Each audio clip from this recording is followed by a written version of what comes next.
Ready to turn your plain Jane cell phone into a souped-up hot rod? Well, log on to speedtv.com for custom wallpaper and ringtones. Satisfy your need for speed with high-octane ringtones and fuel-injected wallpapers from Speed Mobile. Log on to speedtv.com now. Download your favorite ringtone and wallpaper today. Back at the Rolex 24, and things do not look good in the SunTrust camp. Chris Neville is there. What's the news, mate? That's right, Lee. It sounds like this team is not going to be able to fix this car. Wayne, what are you hearing from Bill? Well, it certainly doesn't sound good. It sounds like the front pickup points have been ripped out of the chassis. The bell housing is bent in the rear. They have new flanges and pieces to weld. If anybody can get this car back on the road, these guys can. So they're just on the radio waiting. I'm a little bit concerned about Manu, though, because the shunt was pretty bad. I didn't realize it was as bad as that, so I need to find out how he's doing. Any word? Is Bill saying anything about Manu? He said he's spoken to him 3 times, but we'll see when he comes back. How tough is it for the team and you to try and put something like this behind you and start thinking about just the championship? It's really tough, you know, because this is the race. I mean, this is such an important race for us. Although, you know, you don't get any extra points for this race. I mean, we won it last year and we didn't get a major point gain, you know. So, I mean, we just need to try and, I mean, we need to get car back here and have a look how bad it is. Obviously, these guys thinking about a lot over here right now. They've got this championship, but they really wanted to win this race, defend what they won last year. He put so much into it, Chris. He put so much into it, Wayne Taylor.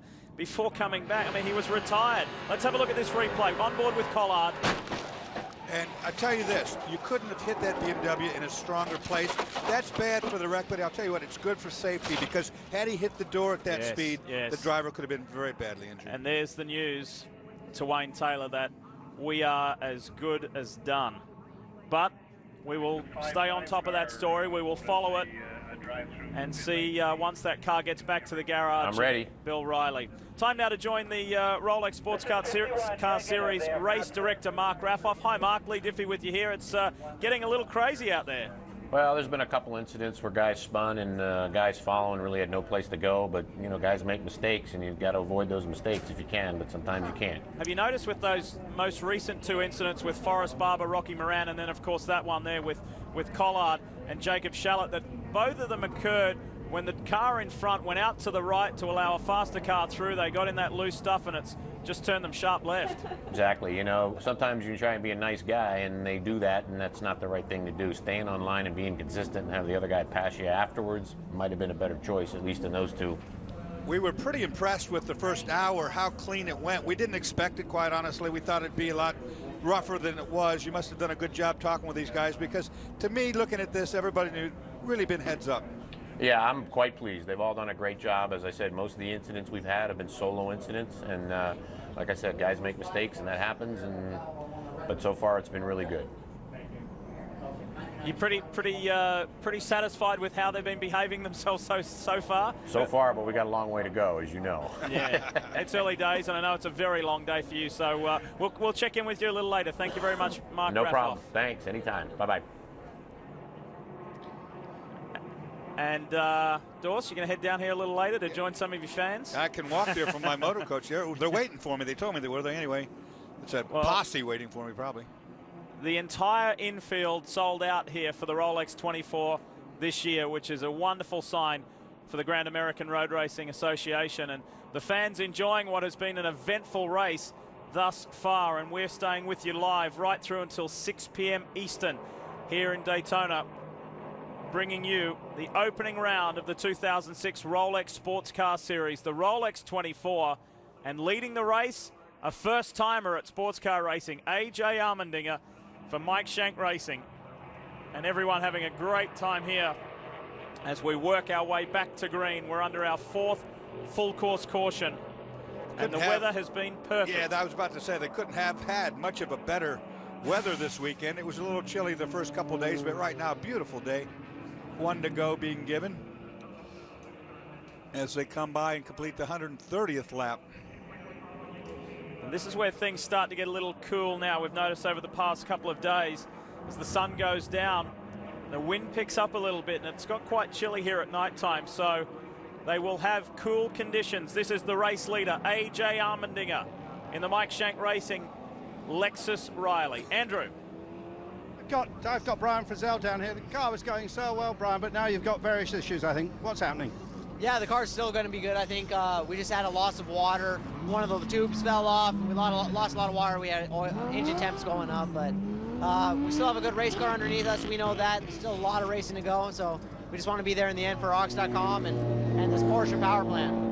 Well, thanks very much. So they're still hopeful. Just to update you on the 89, that's been in and out a couple of times. I think those issues are now resolved with that car. Young Brian Frisselle, he's come out of the junior Formula. Here's his older brother, Bert. Got to wonder how hot that engine did get with that water pipe askew. The 89. The car full of Atlantic stars. And they've had an eventful opening day as well. Opening stanza with John Fogarty, two-time Champ Car Atlantic champion on board. He's done plenty of sports car racing in Porsche 911s, but to be in a DP is a good experience for John Fogarty. And right behind is Kevin McGarity in the 7 Sitco Riley.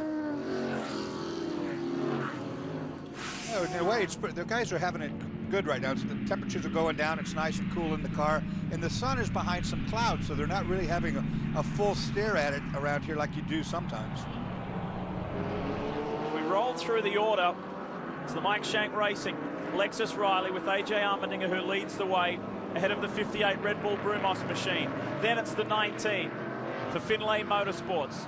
The Ford Crawford sits third ahead of the Pontiac Crawford. Jan Lammers, the number 2 car with Rusty Wallace, Allan McNish, Jan Lammers and Danica Patrick. They are 4th overall.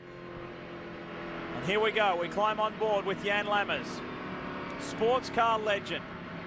I would be talking to my drivers and saying, all right, guys, there's a long way to go. Now just calm down. Things are getting kind of crazy. And like I say, yellows breed yellows. We'll see if this one does. In the era of Daytona prototypes, there has not been a repeat winner at the Rolex 24 at Daytona. In the opening year, it was the Ford Multimatic for David Brabham and his co-drivers. In the second year, we saw Terry Borchella and Forrest Barber, Andy Pilgrim and Christian Fittipaldi get up. And then, of course, last year it was the SunTrust gang. It won't be that way this year as we go back to green. And Allmendinger has a clear track ahead. One of the Daytona prototypes in the middle back there looked like it might have jumped the start. We'll have to see if the starter saw that or anyone else other than me. I'm not going to say the number in case I get in trouble. The Essex Daytona prototype tucked in behind A.J. Allmendinger, but it's not second on the road. In fact, it's 14th overall, but second in the order. And look how busy it is there mid-pack.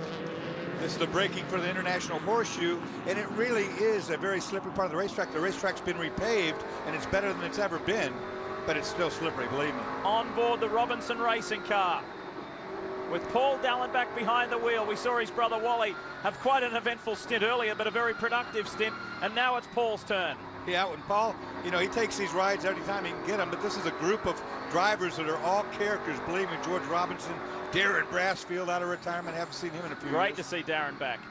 And they've just got by, Paul Dallenbach has just got by Tracy Crone. Let's enjoy this ride.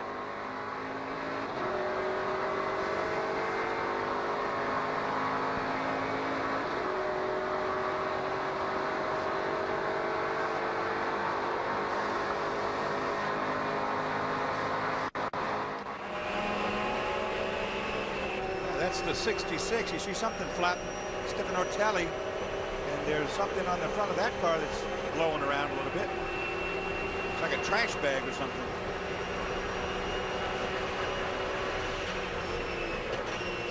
Just goes to show the depth of this field.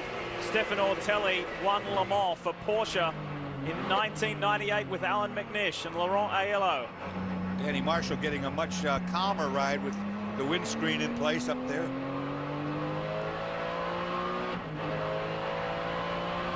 See this little hook right here? This is for when the driver comes in and gets out. He hangs the steering wheel on that as he takes it off.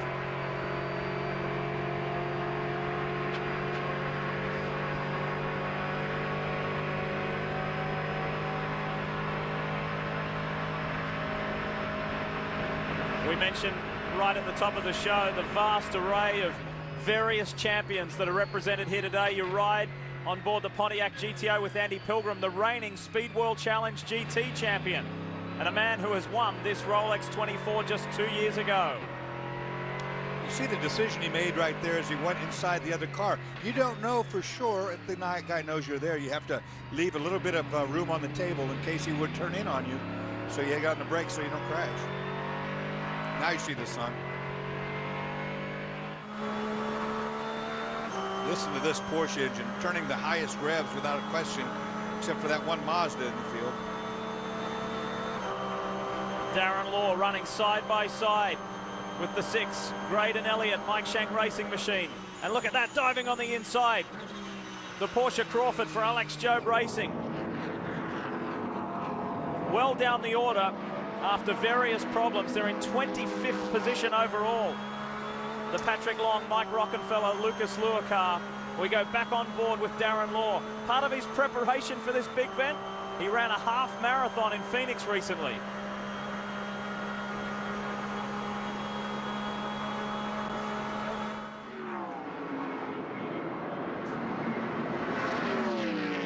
I wouldn't even do that in Phoenix at night. I guess it is winter. Mike Borkowski's behind the wheel of the 6.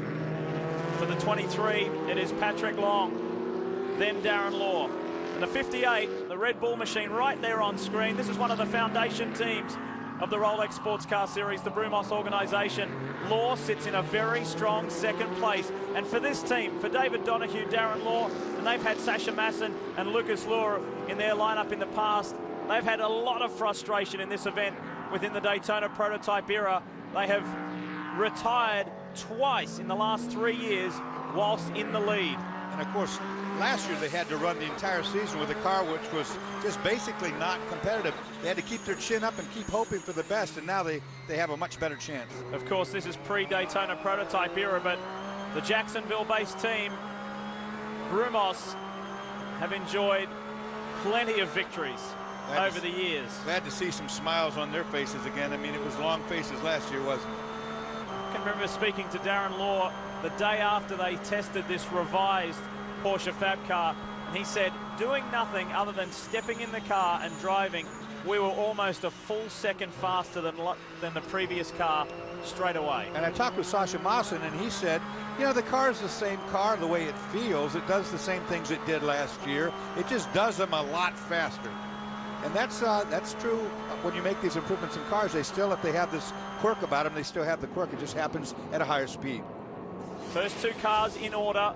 They are lapped cars. They are down the order. But the blue car in the background, Darren Law, is second on the road. He's only 5 seconds behind race leader A.J. Allmendinger. As we go to a break, we will leave you with the results as we stand in the Daytona prototypes. And when we come back, we will speak one-on-one with IRL IndyCar star Dario Franchitti when we come back.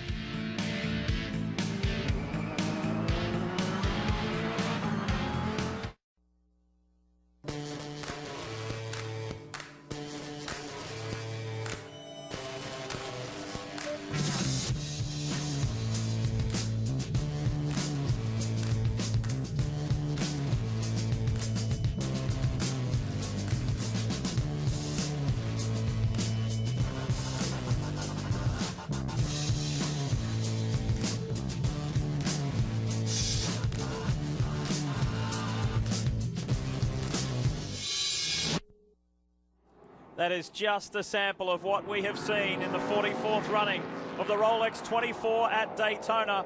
And time now to take a closer look at the Sitco Riley.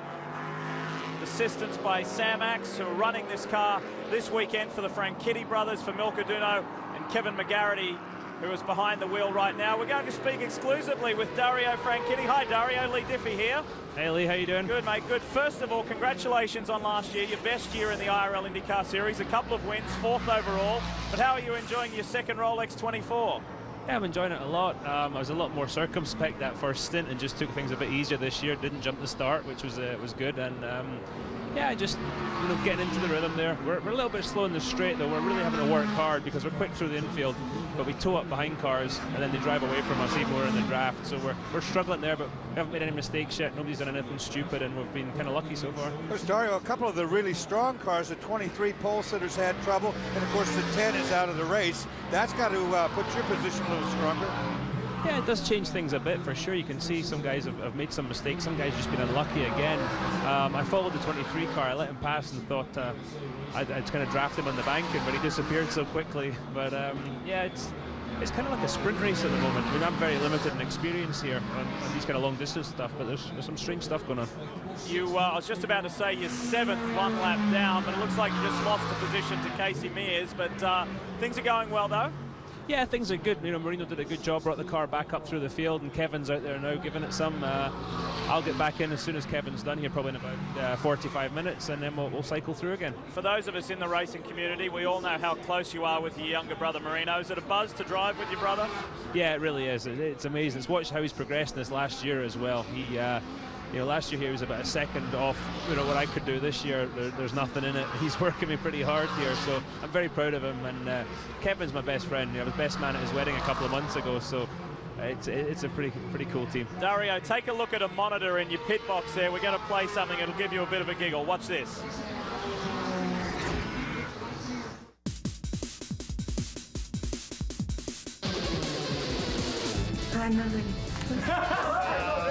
Kevin McGarry. Dario Franchitti. Milcaduno. Marino Franchitti. I think you were the only one who looked normal in that. That's saying something. Yeah, we're a strange group, and Kevin and I just got back from holiday. We took our wives down an island down somewhere there, so we just got back and we were definitely in a holiday mood. Good stuff. Well, thanks for your time, mate, and it's going well. You're in the top 10. Wish you the best, and if you can stay on that lead lap or within a lap, you're in with a shout tomorrow, huh? Sounds good. Well, hopefully we'll see you during the night. Thanks, Dario Franchitti. And the Simcoe Riley still running strongly. We said that we would follow the story with the number 10 SunTrust Pontiac Riley. Chris Neville has more. Lee, they finally got this machine back to the garage, and the team is starting to try and assess all of the damage to the car. The biggest concern right now is it looks like quite a few of the suspension components have been literally ripped out of the front right corner of the car, so they don't know if they can even replace that stuff, and that's what they were thinking was going to take them out of the race. But Bill Riley thinking, we've got to do a little bit more of an assessment on that, see if we can fix that. But his biggest concern is there any structural damage to this chassis? So they're going to try and fix the suspension and then figure out if there's anything more that they can do. Well, you can see there a lot of damage. On board with the two. The Rusty Wallace, Danica Patrick, Jan Lammers car. And you see the lights on the speedway are starting to glow. It takes about 15 minutes for them to ramp up. They've already turned them on. I saw them. That was a good move up the inside, getting around some of the slower cars. Jan knows the fast way around here. So much has been made of this car about Jan Lammers and Rusty Wallace and Danica Patrick. I think a lot of people have overlooked the Scot, the ex-Formula One driver, Allan McNish. He's finished runner-up in this race twice. He has won the 24 Hours of Le Mans. He is a brilliant sports car driver. It's his first run in a Daytona prototype, and he will be a big asset to this car. Let's talk GT for a moment. You can see the positions scrolling across the top of your screen. We have got a Pontiac GTO R in the lead, and it's Johnny O. He's on board the F1 Air Pontiac GTO R for TRG, and it's great to see Johnny O back at the Speedway. Of course, he won this event overall in 2001 with Ron Fellows. Drives for Corvettes, driven a little everything really. Johnny looked way back, open wheel star, teaches people to become race car drivers like I did or did for a while. Now he's too busy. Well, he's teamed with Mark Bunting, Andy Lally, RJ Valentine.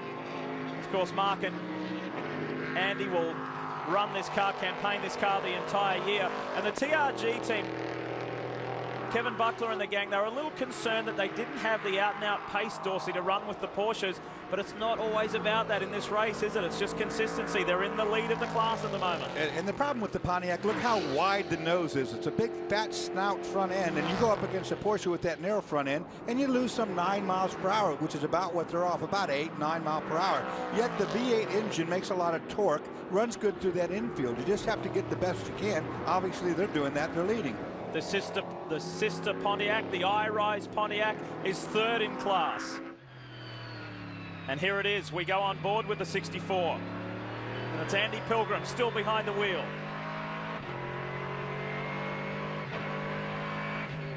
Little stutter there as he got off the throttle. Oh, this is the battle for second in GT. Putting the pressure on the 36 nicely. And that's Ian Bass, who's behind the wheel. Teamed with Spencer Pumpelly, Mike Levitas and Randy Popst. Very accomplished GT drivers. And let's see what Andy has here for this Porsche up ahead, the TPC machine. I think you're going to see that Andy's best shot is going to be up here just past this next brake zone. They're going to brake quite hard, make a left-hand corner and come back up onto the banking in NASCAR turn 2. There it moves to the inside. Inside, Andy Pilgrim puts it up there. It's a 1-2 for the TRG Pontiac GTORs at the moment. And let's get down to the man who runs this team. Kevin Buckler is with Andrew. Yes, indeed, he just ducked away to see what was happening on our telecast there. Kevin, you won this race in the past, but now as a driver, but now here you are, an engine, all these 6 cars. That must be hard work, man. Yeah, it's hard work, but we got a great crew and a great team of everything. We have probably close to 100 people with drivers and crew here. And, you know, from all the managers and all the crew chiefs right on down, these guys make me look good. They make my job easier because everybody's really taking the bull by the horns. Everything was very well prepared. Bit surprised by the speed of the Masters? Yeah, can't believe it. A little stinker's been sandbagging, hasn't he? No, just I'm glad to see another mark in here that's mixing it up in the front. The car's really light. It's like 400 or 500 pounds lighter than the rest of the cars. But you know what? They're doing great. Good for them. Thanks very much, Kevin. And I understand that maybe Infinity is going to come to this class quite soon. Yeah, we hear that rumor, which would really dice it up nicely, wouldn't it? Spice it up nicely in GT. So the Porsches, the Pontiacs, the Mazdas, and it's great to see this 12 Lowe's Fernandez Racing Pontiac Riley back on track after that heavy contact earlier. Yeah, that was a big rebuild they had to do. Of course, the good news there was no suspension damage. It was just, we'll take a look. This is at over 130 miles an hour off. You saw, look at the cloud of dirt in the air, which means the front end dug in, ripped the whole front under tray off. Nose is gone, radiator shot, all the electrical. These guys have done a great job. Good news, like I said, no suspension damage. Scott Sharp behind the wheel of the Lowe's machine. Adrián Fernández, Mario Haberfeld will campaign this car throughout the entire 2006 season. And it will be a massive occasion for Adrian and his team when the series again visits Mexico City. And that's not too far from now, first week of March.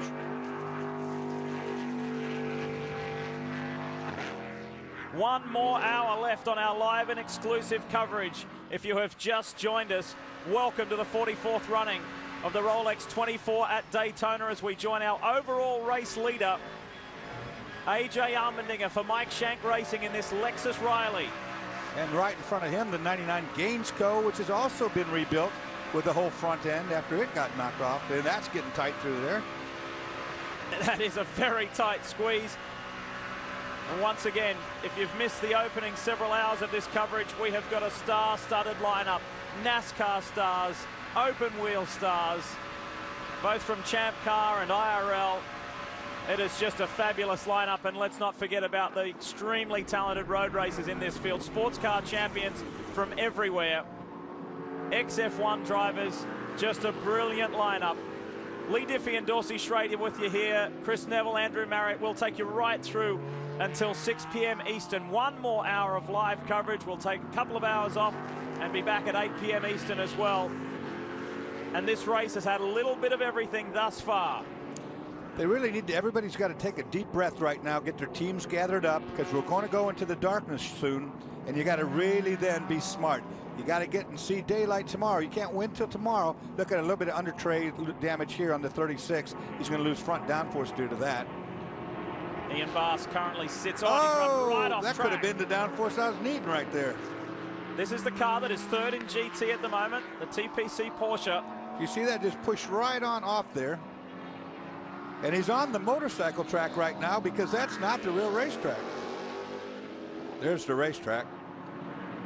Now, Ian has been involved in some pretty fierce battles, most notably recently with Andy Pilgrim in the Pontiac, and he ran off track. He's had an incident just a moment ago, separate to that one. Well, this is where the under tray gets damaged. Look here. He's bounding through the sand, and it pulls down just the underneath side right there, and it pulls that away. Now, the air gets underneath the car, causing front lift, making the front tires want to do a wheelie.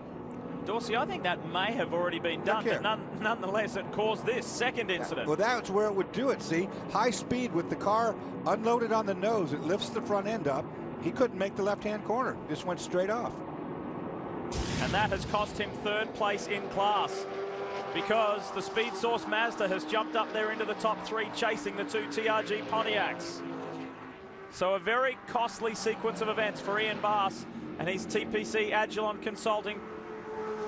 You know, you wouldn't think that little bitty spoiler underneath the front would do that much, but let me tell you what it does. It gives you at least 200 to 300 pounds of downforce on the nose where the Porsche needs it, because its engine and all the gearboxes at the back. The front is suspect as far as getting grip anyway. The car that was creating the headlines coming into this event was the 23 Alex Job Emery Motorsports Porsche. This is one of its gun drivers, Rocky, Mike Rockenfeller from Germany, while they are on the way back. And there is Andy and Catherine Wallace. Catherine, the daughter of Max and Jan Crawford, she is running that number 4 Pontiac Crawford. Overall leader is AJ Allmendinger. He's doing a great job, and Johnny O'Connell leads GT. Coming up next on Speed, AMA Supercross Lights. Don't miss the hottest two-wheel battle on the ground, or in the air for that matter. AMA Supercross Lights from Anaheim coming up next here on Speed. Welcome back to our final 50 minutes of coverage in this first stanza of our live and exclusive coverage of the Rolex 24 at Daytona. You ride with the race leader, AJ Allmendinger for Mike Shank Racing. It's Alexis Riley, and AJ has 14.5 seconds over the 58 Red Bull Brumos Porsche with Darren Law on board. Sunset is at 6 p.m. sharp tonight, and sunrise is around 7:15 tomorrow morning. That is a lot of darkness of racing, and a man who will have to tackle that is Allan McNish, one of the 4 pilots on board the number 2 Pontiac Crawford. Howard Boss Motorsports. We will talk with Allan shortly, but let's hear about the unique way that AJ prepares for this race. You know, a lot of hours on the computer playing video games. I mean, you know, that would be most of the endurance racing that I do. Other than that, you know, the longest I've been in a race car is 2 hours in the Champ Car. So, but you know, I mean, I've spent easy 18 to 20 hours straight staring at a computer playing video games. So, you know, I'm ready for this. Well, time now to welcome Allan McNish from Howard Boss Motorsports. Allan, would you prepare that way? No, I've got to be honest, it's not my preferred way of preparing for a 24-hour race. Certainly not this one. How are things so far? You're on the lead lap. The car sits third overall behind the first 2 that I just mentioned. So far, so good. Yeah, no, it's gone very well, much better than expected from the qualifying. The car's much more balanced. Crawford have done a very good job to try and stabilise it, and Jan's been able to push, and Danica had a very good run, and Rusty got into the swing of things, and so far I think we've actually outperformed our personal expectations at this point. Allan, speaking of the car, these cars came under a lot of criticism about being underpowered or not most pretty. You obviously have driven the fastest of all sports cars there are in the world. This is the best field of cars and drivers we've ever seen. What's your take? Certainly the quality of the field's very strong, there's no question about that. Also the teams doing a very, very good job. With regard to the cars, the thing is that they're the same for everybody, and so it does create very close racing. In the past, at the 24, I remember with the Ferrari and the Rileys, we were able to basically blast past everybody in the space of 1 or 2 laps without any problems, but now you've really got to work for it. And I do think it does create an extremely exciting event instead of something that maybe is a two-horse race. Alan, if we can encourage you to look at the monitor in your pit box and have a good listen to your friend Dario Franchitti reflecting on what occurred last year here at the Rolex. When they say green at the start of the race, not to pull out of line and try and pass a bunch of cars below the white line before the start finish. I think that is a fairly basic error that I made, but there was $10 on the line. There was a bet I made with Allan McNish. There was $10 on the line. $10 of his money's worth $1 million if anybody else's, because the guy is really so tight with money, it's unbelievable. So I did get a penalty, a drive-through for a jump start, but I did get $10 of McNish's money. And McNish, if you're listening, you still owe me the money. 15 love, now your turn to respond. Well, the fact of the matter is that the guy cheated. He didn't get the 5 position, so therefore he didn't get the money. And at the end of the day, I doubled or quits them in here, and Jan even got in front of him. So from that point of view, I think he owes me 20 bucks. He's going very conservatively today, isn't he? He's taking it a lot more steady than last year. Well, last year I was really winding him up. You know, I had nothing to lose. I wasn't racing, and I was just here for some fun and entertainment. And it seemed to work a treat because he did make a few little errors at the beginning. Alan, but he got into the swing of it. Speaking of winding him up, what kind of advice are you giving Rusty Wallace and Danica Patrick, your teammates? Well, not very much in terms of driving the car, because they were here at the test, they understood it, they got the feel for it, and they were running pretty well. But in terms of a 24-hour race, just silly things like as soon as you get out of the car, go and have a shower, have something to eat, get away from the pit box. You can't do anything when you're in the pit box. Anyway, you can't affect the car or the race or anything else, so you might as well try and conserve energy. That's been really the type of things that we've been saying to them. But, you know, they're both very intelligent people, and they've done heavy, big races in the past, and they know what it takes. Oh, and a black flag just given to the Callaway car, it seems like. A black flag in order, and a big slide. Good save. A black flag means you're going to have to come into the pits and have a consultation about something. No, I'm not sure why, but certainly it was a big loaded slide that Jan had there. But certainly that's not in the game plan, that's for sure. Alan, talk about how easy it is to fall into that trap down at turn 1. It is quite a treacherous corner, isn't it? It can suck you wide. Yeah, it is. It's very, very treacherous because you come in extremely fast, you're braking and you're turning at the same time, which effectively means that the grip level you've got is reduced, and then there's a nice little adverse camber as you get into it. And as you can see here, Jan, I think it was just on the last downshift that he locked up the rears a little bit. Fantastic save. And it just shows the Callaway cars really get into grips with it when you can't save it from those big angles. As we take a look at another replay here, Alan, of Jan Lammers with the quick hands and the good save, what would it mean to you personally to win this event? Because you've been runner-up twice, you've won Le Mans, you've won Sebring. It would mean a lot personally, wouldn't it? Yes, it certainly would. I didn't come here to do anything except try and win the race. And, you know, we've got a very good car and a good team behind it, so we've got an extremely strong chance. But, you know, this is a big event, and there's a nice watch at the end of it. And, you know, it would really... It would set up my career, because it's the one major race in sports car that I haven't actually won outright. I've won everything else, and so this one would sort of tick the box. Well, the big question is, what was this big black flag about? And Chris Neville, obviously, I think has found that out. Chris? Yeah, Dorsey, just talked with Max Crawford, and actually the team asked Grand Am to throw that black flag because they've been having communication problems with the two-car all day long, and right now they're just trying to get Jan to bring the car in for normal service. So they're just concerned. They want to get some more tires and more fuel in that car. So nothing wrong with the car. Grand Am has no problems with it. They just have poor communication right now, and they just want to bring him in for service. And as all good drivers do, Jan ignored the black flag. We're colorblind. Alan, we heard Rusty talking about those communication issues earlier. Yeah, no, we had some problems with the radio where it was a little bit intermittent. I lost it for a few laps during my stint, but then it came back at the end, and it's very unfortunate here because you don't run a pit board. So the radio communication is your sole contact with the pits and with the car.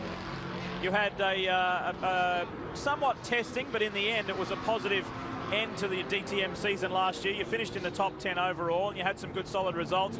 Racing with a roof over your head is what you do lately after so many years racing in single-seaters and open-top prototypes. Did you learn anything about traffic and the fierceness of DTM last year to help you through this bizarre event with this tough traffic? In DTM, you probably overtake maybe 1 or 2 cars per race. Here, you overtake about 10 per lap. So from that point of view, I think this teaches DTM more than DTM teaches here. Hey, thanks for your time, Alan. We'll talk to you, no doubt, throughout the rest of the 20 or 19 and a half hours that remain. Good luck. I hope it's a good run, and I hope you get that first win, mate. Thank you very much. Allan McNish for Howard Boss Motorsports, and Jan Lammers with that hairy ride through turn 1. Well, to his defense, the sun is really bad. There he's made pit lane, the black flag being adhered to. It's hard to see that starter up there because of the sun right behind him. The reason for the flashing lights, particularly with the Crawfords, when they engage the pit lane speed limiter, it also engages the lights to flash. Chris is there. Lee, Jan Lammers just bringing the 2-car into pit lane. Looks like he's going to stay in the car. The team right now just doing fuel and tires. Gave him a water bottle. Doesn't look like anybody's really doing anything with the radio in this car. That's kind of surprising. You'd think they maybe try and change that radio out or do something there, but maybe they just realize that this is the situation they've got to deal with. So they've got a long way to go without communication to this car. Other than that, just pretty standard service. Just doing fuel, tires. They pulled all the grass out from underneath the grill, and now it looks like Jan's going to get back out there. Trouble on the right front. Looks like our cameraman was going to lend him the microphone he needed, but I don't think that would work. This is not coming off. It's going to cost time. I don't know what could be holding it up. There's only a mono lug nut there, and it's off.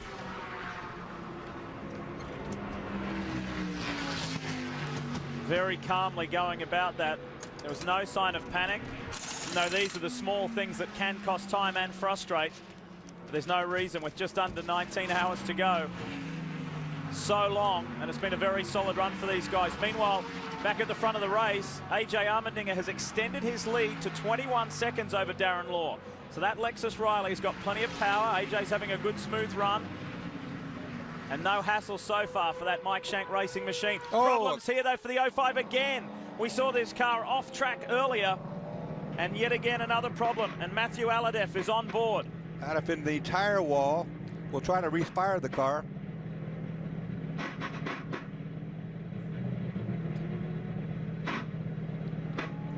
Matthew frustratingly trying to engage reverse to see if he can get it out, if he can pull himself out of the tyre barrier.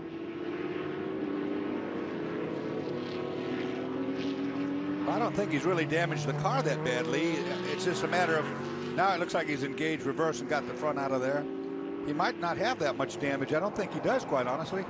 Just needs to turn to the left and get on down the road. And the 2's released. Jan Lammers sent again. So he's lost several positions and slides down the order. Meanwhile, the 0-2 for Ganassi, Casey Mears, Dan Weldon, Scott Dixon, they continue their powerful forward surge. And the 84 Robertson racing car is up into the top 5. They're having a very solid run. Here's the replay of the 05 BMW. Just got in a little too hot, got to the outside of the racetrack, and got in the dirty part of the racetrack and spins her into the tire wall there. There you can see that's the dirty part of the racetrack, all right. It's called the grass. And tire wall doing exactly what it's designed to do. Dissipated all that energy and really didn't hurt the car. Although the right rear fender is rubbing. And Matthew Alhadeff will come around to pit lane for the team to check that race leader is in. AJ Allmendinger is bringing the 60 in with a 22.5 second lead. Chris.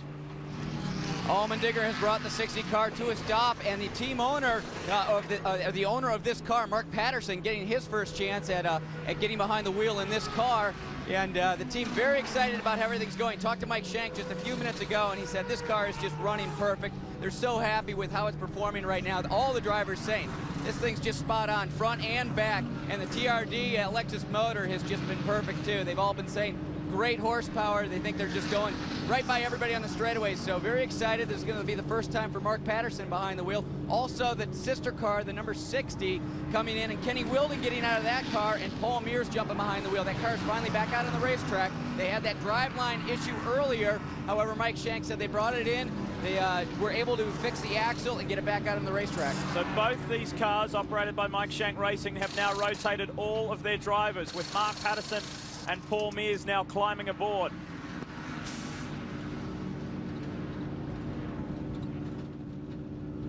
And the 58 Red Bull Brumos Porsche has inherited the race lead. Darren Law now out in front ahead of the Finlay Motorsports machine. And here is the Scottsdale-based driver. Boy, they have endured some frustration over the past couple of years in this event. Could this be the turning point for the Brumos boys? Well, one thing for sure, they know how to win this race. They know how to win endurance races. They've got the right drivers, have had them. Not necessarily the right circumstances, but this year, this new car is really making the difference. The 05 BMW on pit road. They'll look at that rear fender, pull it off if they can, off the tire. Yeah, I'm down here, the crew are first just lifting the car up and going to change the wheels, walking around the car here to have a look at this damage. And, well, no, it's only cosmetic here. They've got away with this, I think. They're not even bothering to look at the rear suspension where the car took that hit. And, well, I think the team have been a little bit lucky. That tire wall certainly did what it was supposed to. You saw how they were all banded together with the big, like, conveyor belt. You see how it just all wrinkled up? It caught the car, absorbed that energy. No damage. If I'm not mistaken, this is an ex-PTG BMW M3. I do believe that's correct.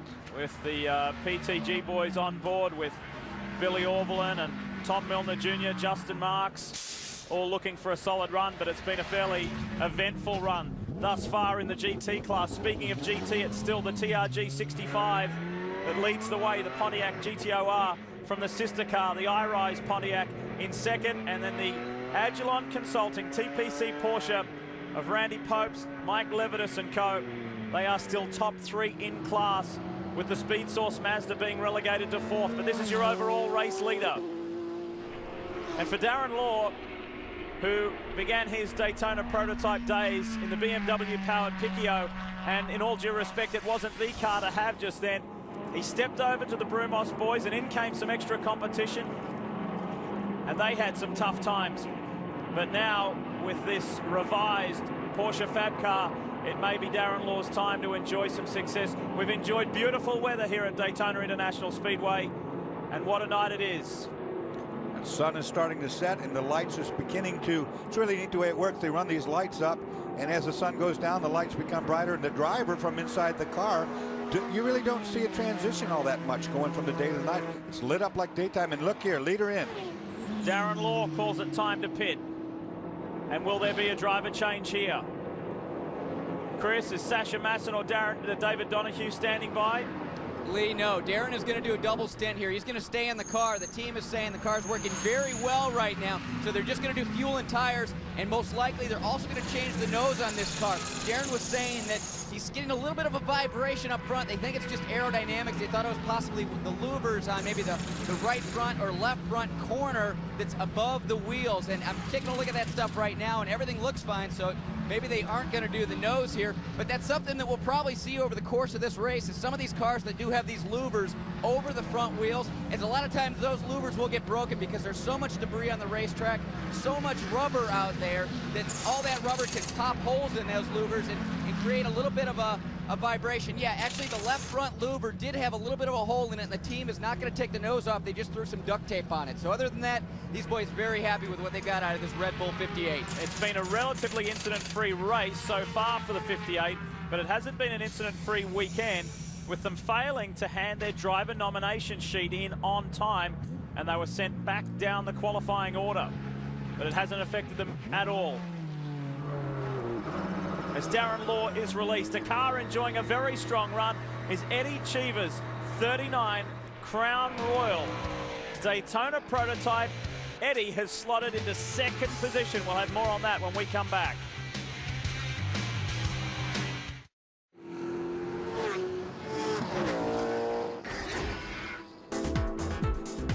When it comes to success at the Rolex 24-hour at Daytona, there is no more successful manufacturer than Porsche. Their first overall win was in 1968 with some of the biggest names in sports car racing, and they have gone on to clinch 20 overall victories. The closest is Ford with 5. 2003 911 GT3 RS that is writing yet another chapter in the glorious history of Porsche here at Daytona. The Racers Group Porsche, the 66 car, takes the checkered flag first from the GT category to win the overall here at Daytona.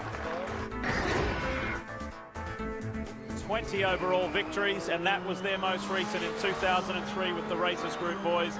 This is Darren Law behind the wheel of the Porsche-powered Fab car. Could it be their day? Well, we're taking you through for another 30 minutes live and exclusive till 6 p.m. Eastern. We will then come back 2 hours later at 8 and take you right through until 11, and then we will return at 8 a.m. Eastern in the morning and take you all the way to the checkered flag in the 44th running of the Rolex 24 here at Daytona. What an effort from Eddie Cheever Jr. in the Crown Royal Special Reserve. And this Lexus-powered prototype has done well. The 51, the sister car, has been plagued by problems all weekend. But Eddie has done a wonderful job along with Patrick Carpentier, Christian Fittipaldi. It's a star-studded lineup, and this car sits second at the moment. It's a new challenge for Cheever, just like it's a new challenge for this guy, another open wheel star, Adrián Fernández and his men, Mario Haberfeld. They had an incident earlier in the race. Scott Sharp got back behind the wheel and is powering on. And at the moment, the 12 is a little further down the order than where they would like to be, but time on their side. And we'll learn a lot. Scott Sharp has got plenty of Daytona 24-hour experience. He has won the Rolex 24-hour. He knows how to get this car to the line. And speaking of the Lowe's Fernandez Racing team, well, it's a big day for them, being a new team. The Mexican superstar owner-driver Adrián Fernández. We followed Adrián from early this morning until the grid for an exclusive behind-the-scenes look. So this is us. This is my wife, Catalina. As you can see, we're having breakfast. This is a big day for us. It's the start of a great adventure for ourselves, the 24 hours of a Daytona. So now I have to go to the truck and have to change. Have to take some pictures. It's early, it's 8:15. Good morning. Good morning. How are you? Good. Sure. Sign that for me, sir. I hope you guys have a very good race today. Thank you. Thank you very Appreciate much. it. Thank you, my friend. As you can see, this is our room. John is our engineer, John Ward. This is Mario Haberfield, which will be driving for us too. So what's the weather? What's weather's gonna be good, no rain. No rain? Here we go, next one. Photo shoot, smiling. We're going to the drivers' meeting. Hola.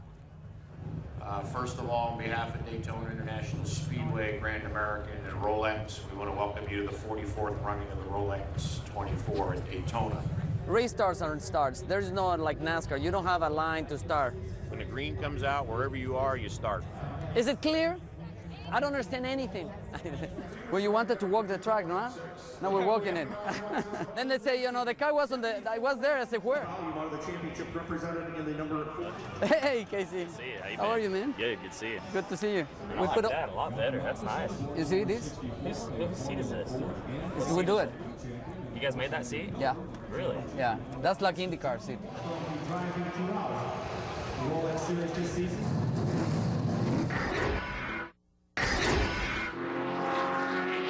And this is where their day went from good to bad. However, they have rebounded, but this caused an unnecessary period behind the wall to fix the Pontiac Riley, the Lowe's Fernandez racing machine.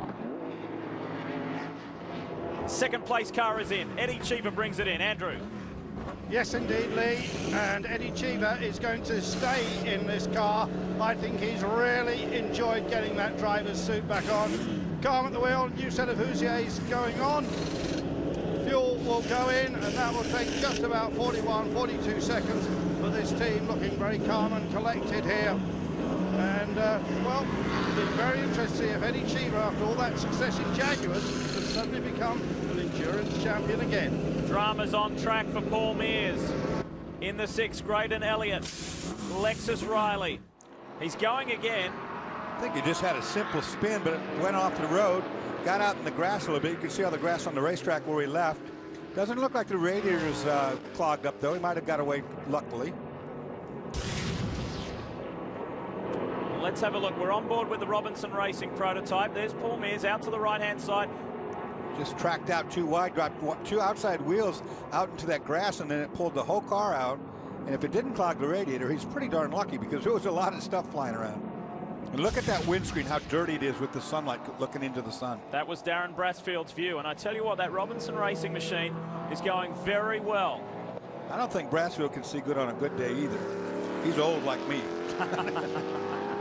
Not as old. So the 19 is back out in front for Finlay Motorsports, the Playboy Uniden car. The 4 is back in. It's a top 10 car at the moment, sitting in 8th when it came into the pits. Chris. That's right, Lee. Everything's looking good with this 4 car right now. This Tony Stewart is going to stay behind the wheel, so it looks like his ribs can't be giving him too much trouble, just doing fuel and tires. So other than that, everything seems to be going pretty good with this car. They had a little bit of a rough go the first couple hours, but things seem to be coming around. Andrew? It's pretty rough being in the number 7 car. You are just hauled out by your shoulder harnesses. You just actually pulled out of the car. That's what happened to Kevin McCarthy, and Dario Franchitti has gone back into the car, and we've got another one coming in here, so I'm being moved on by the De Haag organisation because their car's coming in too. But this Sitco car looking good. I think there's a lot of mileage left in this machine yet. Well, Dario told us earlier they're struggling a little bit for straight line speed, but he told me off camera yesterday that he's very confident with the ability of this car on the infield through the corners. They're very good, so if they can hang in there and just be consistent, who knows? Andrew? They just had a discussion about blanking off some of the radiator. They had some racing tape ready and decided not to go ahead with that. So obviously a little bit concerned about the temperature in that engine. This time of night it starts to cool down. You can put a little piece of tape up there on the radiator, get yourself a little bit more front downforce and a little bit more straight line speed if you don't overheat the engine. Let's run through the order for you at the moment with the Finlay Motorsports car leading the way.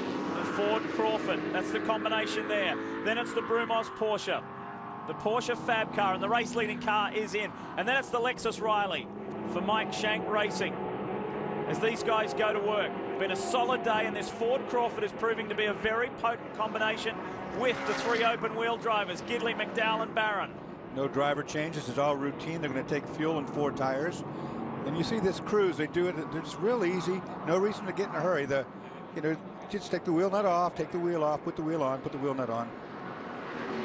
It's easy said, not always easy done.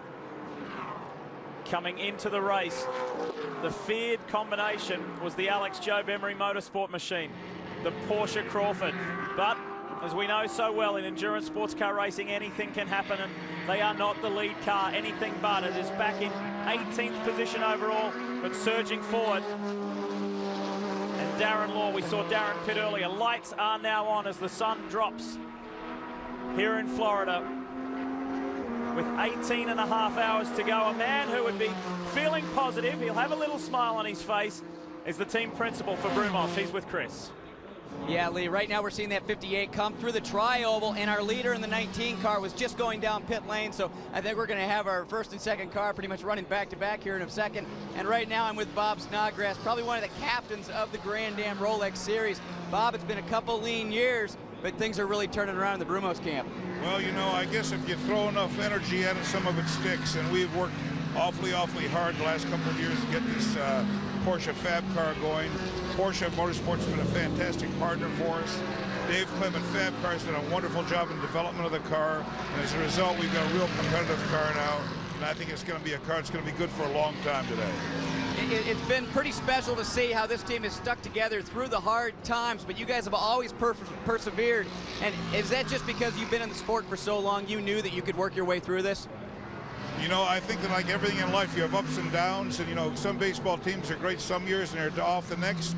We certainly have had a couple of lean years, but we are focused in on getting the job done this year, and I think we're going to get it done. We're just showing you a little bit now. We'll show you a lot more later. You've probably sat atop a pit box at more of these races than anybody else. We're only about 5.5 hours into this race. Do you ever get used to how long this race takes?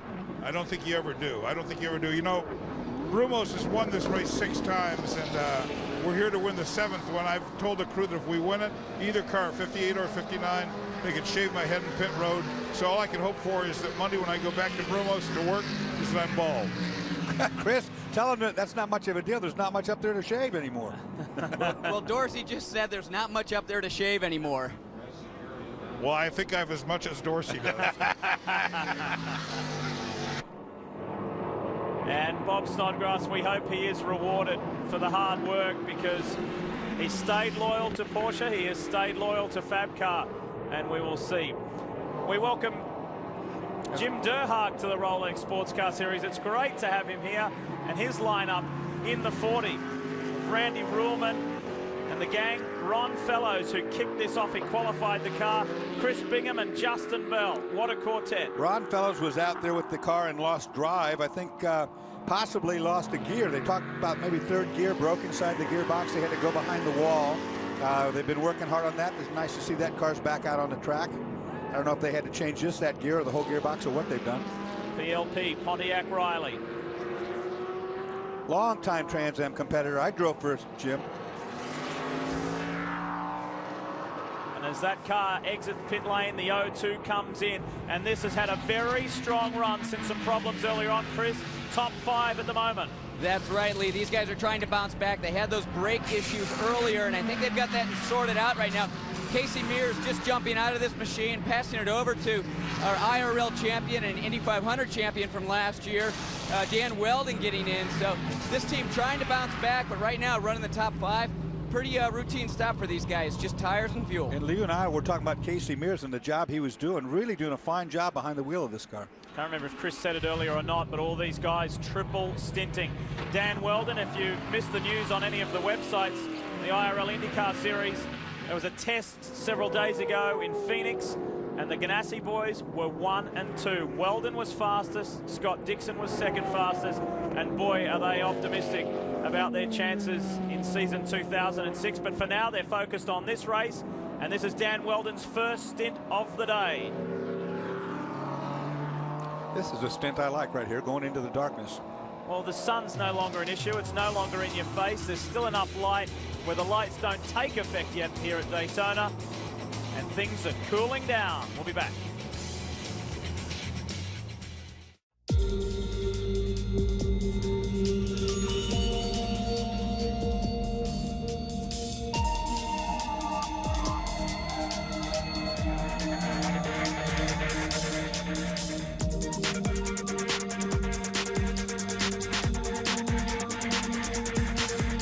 Stirring things up. Introducing the new Cayman S at your dealer now. Porsche, there is no substitute.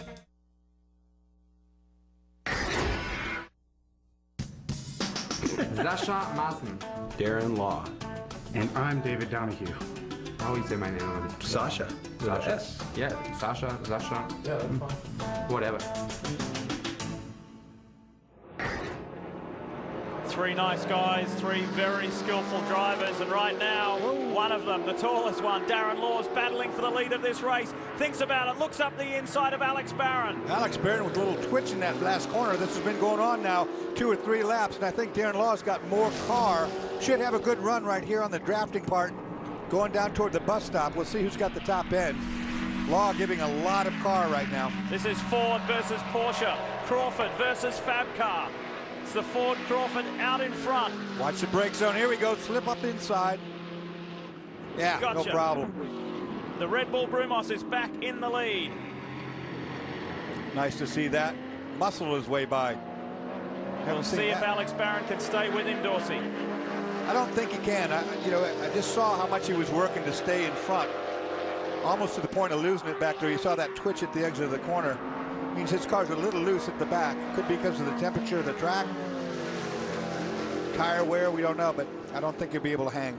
Well, a driver who's experiencing his 2nd Rolex 24 is with Chris Neville. That's right, Lee. I'm down here with Casey Mears. Casey, good opening stint there for you. You had about 2 hours in the car. They were pretty crazy 2 hours out on that racetrack. Yeah, I mean, the car's working really good right now. Pretty happy with it. Just being real conservative, you know what I mean? So early in the race, if something even looks close to bad, you know, we're just giving ourselves a lot of room. So So far, it's working really well. We got down early with that first issue that we had, but we're not worried about it anymore. As long as we don't have any issues, I think we'll be fine.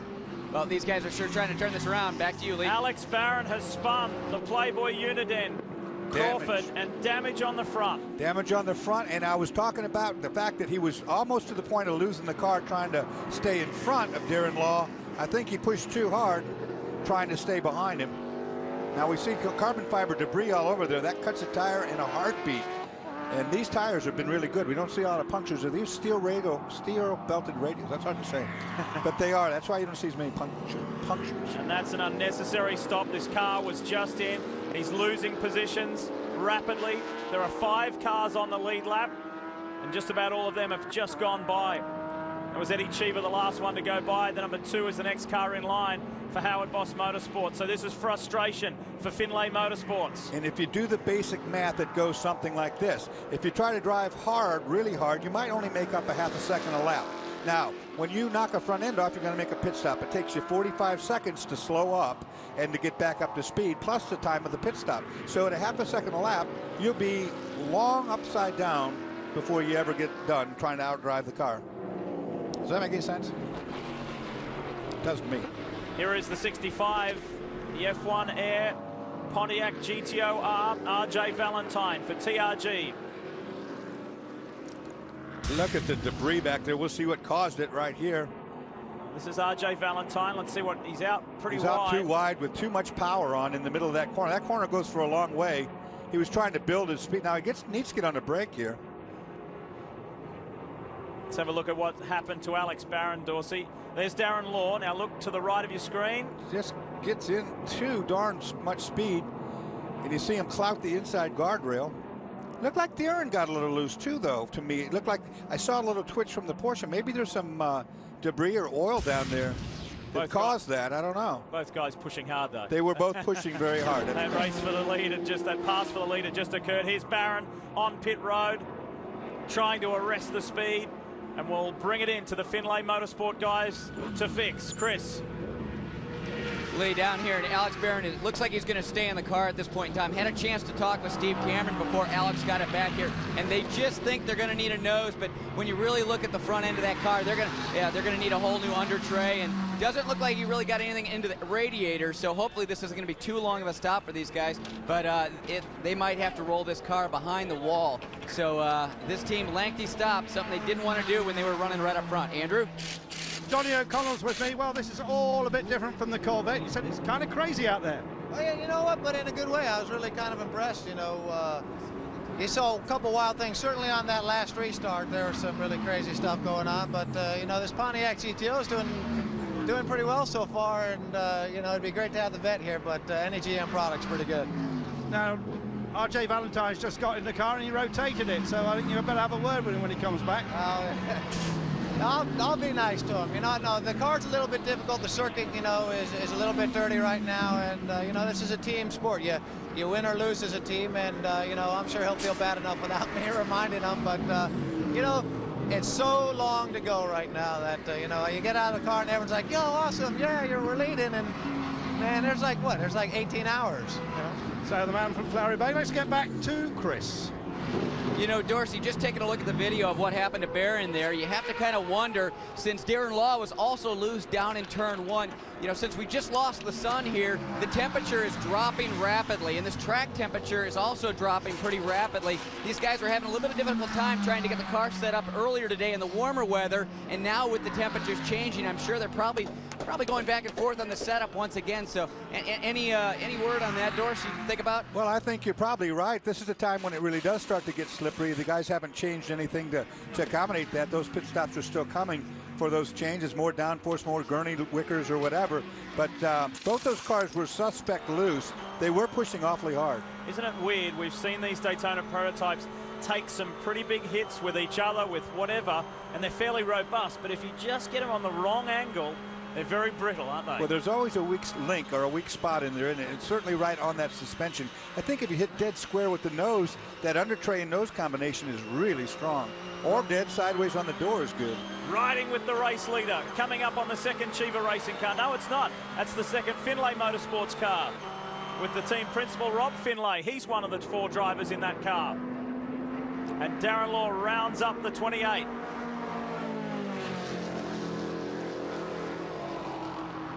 Of Rob Finlay, Michael Valiente, Brian Herter and Buddy Rice. They sit a little further down the order, 23rd overall. There's your top 3 in DP, top 3 in GT. There's been a change of leader there between the TRG teammates. It's now the iRise Pontiac that leads the way in GT, and that car is 18th overall. Let's show you some highlights within the Daytona prototype category. And first up, it was Stefan Johansson with an oil leak problem, and that sent him spinning and back to the pits for the Chiva Racing team to address. Gidley got caught in traffic. He got helped, and there was contact. And this is the car that we have seen with Alex Barron. More damage on the front of that car, and they are stationary in pit lane. Scott Pruitt with electrical issues. After a strong start, that held them up. Then the 59 Brumos machine had dramas. Ted Christopher on board. They spent unnecessary time on pit road as well. And then the pole sitting car, the fastest car of the weekend, it had those rear end dramas. But a fairly speedy change. We thought it was a lot shorter than what it was expected to be. And then the Lowe's Fernandez car with Scott Sharp on board ran off track, damage to the front end. It had to go back behind the wall. And then this major contact between Rocky Moran Jr. and Forrest Barber. Moran had nowhere to go, and that left a very damaged Doran. And then on board with the defending champions, Crunch, Emmanuel Collard, heavy contact with Jacob Shallett in GT BMW. And we will update you on the SunTrust team when we come back on the other side of this.